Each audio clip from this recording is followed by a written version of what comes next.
فينتك لعلي حدا نتشعات بليون بر نمتلال انتاي عينت ميلا تتقيمو الزبل قداماي نتوم قالو زبالو نايتا هاجر ارتيستات نحرحدهم لعلي 8 مليون بر زوت مكينا هيبو ادفرتايز جيرو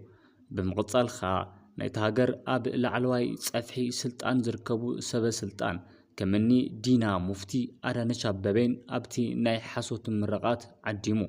سالتاي مخاين مئتاو جميرو نخبل لعلي 250 بي وايد مخاين تخاريو اب مسكل ادباباي بتوم نايتا هاجر አለው ዝባሉ ማርሽ ባን ተዓጅቡ አመሪቁ بمقطالخ ካልኦት በአማይት ዝቁፀረ መኻይን ኣብ ወደብ ጅቡቲ ከም ዝበጽሓ ንኽንገር ናይ ካልኦት ዓዲ መኻይን ዝጽዓና ሎቤዳት ተጠቂሙ ሓደ ቻይናዊት ቆፂሩ ወኪል ናይ ትካል BYD ኣብ ኢትዮጵያ ከም ዝኾነ ታንኪሩ ንፍርዲ ፈራድን ከም ዘይጥዕም ገይሩ አርቲስታት ኣይተርፎ ሰበስልጣናት ኣይሓድጎ ኩሉ ምስቢ ኣታሓይዙ ሃገር ምልእቲ ኣናጊዕዋ ተሰዊሩ እዝውን ከም ሃገሩ ሌባ ጥራሕ ድዩ ተባሂሉ ክጽዋዕ ኣብ አዲስ አበባ ወሰን ተሻገርቲ ወንጀል ዝተሳተፉ ዝቡድን ልዕሊ 1200 ዜጋታት ናብ ላዕለዋይ ምዝበራ ምብጽሑ ተረጋጊጹ ማለት እዩ ኢትዮጵያ ፌደራል ፖሊስ ብዝገበሮ ጥልቕ ዝበለ ምርመራ ፊንቴክ ኢንቨስትመንት ዝተባሃለ ድርጅት ሰሚ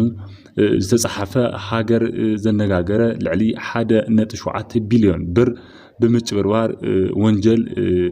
العلون عقاب حقي ملأخو أفليتو له مالتيو درجة مسراتين بعل بيتن زخونو دانيال يوهانس مس جرماي جبر ميكائيل استوهالو والكسبات بعسرة شعات استفلاليو ناي وانجل عينتات كسي تمسرت لهم يركب دانيال يوهانس أبز حز ساعات أب بيت هنسات خوينو اتوقدايو ناتخطاتل كركبن كلو جرماي جبر ميكائيل استوهالا والكسب قدم حزي ب2010 نايدو افريكا عالم وانጫ ግዜ مسام لوخات بودن بزتبحاله درجه تمساسالي ወንጀል ፈጽሙ ድማ በኢንተርፖል ተታሒዙ ዝነበረ እንትኾነ ሕዝውን ደጊሙ ተሰዊሩ ናተደለየ ይርከብ ዞም ተጠርጣሪ ተጎደቲ ብ9 መዓልቲ ማለት ኣብ 9 መዓልቲ ውሽጢ ናይ ኤሌክትሪክ መኪና በዓል ቤት ወይ ከዓ በዓል ሰብ ዋና ክትኾኑ ይኹም በማለት እናደናገሩ ከም ጸንሑ ይፍለጥ ካብ ሕድሕድ ተበደልቲ ካብ 1.36 ሚሊዮን ብር ናይ ቅድሚ ክፍሊት ተቀቢሎም እዮም ካብ ቻይና BYD ኩባንያ ምንም ዓይነት ውዕሊ ዘይብሎም ናይ ሕሶት ሰነድ ህዝቢ እናታለሉ ጽኒሖም እዮም ኣብ መስቀል አደባባይ ዝተራዩ መኪናታት ዝተፈላለዩ ቦታታት ማለት ንምርአይ ዝመጹ ናቲ ድርጅት ለይኾኑ ማለት እዩ ፖሊስ ከም ድማ አረጋግጹ ማለት እዩ ኣብ ጅቡቲ አልፋቲዞ ዝተባሃለ ድርጅት በመኽፋት ማለት እዩ መኪናታት በ10% ከፊሎም በመውጻእ መልሶም ድካ ናብኡ በመሻጥ ገንዘብ መብኻን ወይ ከዓ ገንዘብ ካብ ሃገር መውጻውን ወንጀል ተወሲኾም ተኸሲሶም ዘምሰባት እዮም ናይዚ ካምፓኒ እዚ ጽቡቕ ገጽታ ዘሃነጹ ህዝቢ ክታለል ዝገበሩ ተጠርጣሪ ተፈለጥቲ ሰባት ብቁጽጽር ስዑል ማለት ኣብ ቁጽጽር ውዕሎም ኣለው እዞም ግለሰባት ዚኦም ነንሕድሕዶም 8 ሚሊዮን ብር ዘውጽእ BYD ሶንግ ፕላስ መኪና ብውህብቶ ብምቕባል ነቲ ወንጀል ኣፋሊጦሞ ወይ ከዓ ነቲ ወንጀል ድማ ክሳለጥ ገይሮም ዝተባሃሉ ተጠርጣርቲ ቀዳማይ ሰለሞን ቦጓለ خلای ሰራዊት ፍቅሬ ሳልሳይ ዳንኤል ተገኘ ربعي أبراهام جزاو حامشاي يجرم دنيانه شادشاي منصور جمال كونون كلو بشبعي درجة خالد ناصر يركبهم فربيت نظم والقصبات زيوم كساب مقابيت 30 خلتشحن 18 عامة مرات جزي قطعرو كم زاوم دما تفريت له فدرال بوليس نزي وسبسب زبالة ናይ ማለት ካብ ሃገር ተሻጋሪ ዝኾነ ንምርማሩን ከቤት ዝበሃል ምርመራታት ከም ዝኸፈተሎምን ኣፍሊጡሎ ተጽዕኖ ፈጠርቲ ሰባት በመጥቃም ካብ 600 ሚሊዮን ብር ብላዕሊ በመትላል ሰብሰቦ ፊንቴክ ኢንቨስትመንት ስራሕ መካይዲ ክስውን ተመስሪቱ ወዩ በኤሌክትሪክ ተሽከርከርቲ ማለት ሽያጭ ስም ዘመናዊ ተኽስታት ማለት ብልቃሕን ክንህቢና ብዝብል ማለት ዘይርከብ ሕልማው ዝኾነ መፋለጥታት ካብ 600 ሚልዮን ብር ብላዕሊ ንዜጋታት ዝሰብሰበ ፌንቴክ ኢንቨስትመንት ስራሕ መካየዲ ዳንኤል ዮሃንስ ከስዩ ተመስሪቱሎም እዩ ማለት እዩ ተኸሰሲ ብ1996 ዓ.ም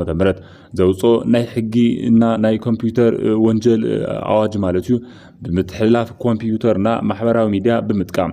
መሳሓሓቲ መረዳእታታት ብምብታን ተበደልቲ ብምትላል ወንጀል ተጠርጢሮም ዓቃቢ ሕጊ ፌደራል ከዓ ነዚ ፍርድ ቤት ድማ ብ19 ተደራራቢ ክስታት መስሪቱሎም እዩ ዓቃቢ ሕጊ ንፌደራል ላዕለዋይ ቤት ፍርዲ ማለት እዩ ምድብ ክልተ ማይ ፍሉይ ናይ ወንጀል ክእለት ብዘቕርቦ ናይ ክሲ ዝርዝር መሰረት ተኸሰሲ ብ2013 ዓ.ም ሃሎ ታክሲ ሃሎ መኪና ዝተባሃሉ ድርጅታት ምስ ሰረሐ ወይ ከዓ ምስ መሰረተ ማለት እዩ ናይ ትራንስፖርት ፀገም ንምፍታሕ ዘመናዊ መኪናታት ብልቃሕ ክነቅርብ ኢና ዝብል ናይ ሓሰረት መረዳእታ ኣሰራጮም ነይሮም በዚ ምኽንያት ካብ 5000 ብላዕሊ ውልቀ ሰባት ንመመዝገቢ ቅድመ ክፍሊት ክሳብ 247500 ብር እንትኸፍሉ ድሕሪ ምግባሩ ናይ መኪናታት ንሞተርን ናይ ሻንሲ ቁፅሪ ብምርኣይ ማለት እዩ ውዕሊ ኣሲሮም ነቲ ድርጅቱ ማለት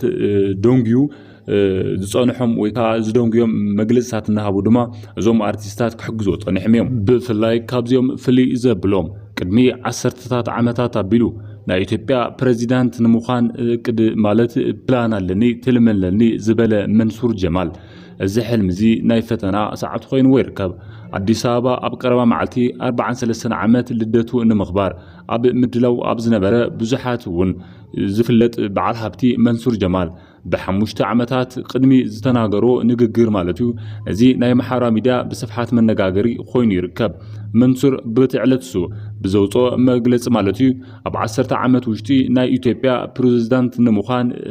እቅድ ወይ ከዓ ትልመለኒ ብምባል ፖለቲካዊ ድሌቱ ብይፋ ገሊጹ ነይሩ ማለት እዩ እዚ ትልቅ ማለት እዚ ዓዊ ዓላማ እዚ ድማ ተሓንጊጡ ዝነበረ መንሱር በኽስ ሰዓት ግን ነቲ ዘይኾን ብተፈለጥ ሰባት ብምዃን ብሕጊ ተኣሲሩ ኣብ እስር ቤት ቆርፊዱ ከም ዘሎ ድማ ብዙሓት እናቀለድዎ ይርከቡ ሎሚ ቅድመ 5 ዓመት ዝተዛረቦ ፕሬዝዳንት ንምዃን ሕልመለኒ ማለት ኣብ ሕልመይ እውን ዳርጋ ፍርቂ በፂሕ ኣለኹ ሕዝግን ዝገጠሞ ክርክር ናይ ተቐጻሊ ጉዕዝኡ ናይ ምንም ዓይነት ጽዕኖ ክሎ ይኾንዶ ወይ ከዓ ነቲ ሓሲቦ ዝነበረ ፕሬዝዳንትና ምዃን ዝተረፈ 5 ዓመታት ናይ ማን ናይ ሃገረ ኢትዮጵያ ፕሬዝዳንት ንምዃን ከብቅዖ ይኽእል ዝብል ድማ ብዙሓት እናጠርጠሩ ይርከቡ ካብዚኣቶም ድማ ሰራዊት ፍቅሪ እውን እንተኾነ በኢትዮጵያ ዓዊ ፍቅርን ዝናን ዝነበሮ ሓዝግ ድማ ብ8 ሚልዮን ዝተገዘ BYD መኪና ሒዙ ድማ ካብቲ ዝነበሮ ዝናን ክብርን ከዓ ከም ዝወረደን ከም ዝወደቀን ድማ ብዙሓት እናዘረቡ ይርከቡ ፍላይ ከም ሰሎሞን ቦጋለ ዳንኤል ተገኝ ዝበሉ ድማ ሕዚ ካብቲ ህዝቢ ኣኽቢርዎም ዝነበረ ዝያዳ ናብ መሬት ደብሪዎም ከም ዘለ ድማ ንምፍላጥ ተኻኢሉ ክሳብ መወዳእታ ስለ ዝኸታተልኩና ንምስግን ሰሰናይ ንምነቻው ቻው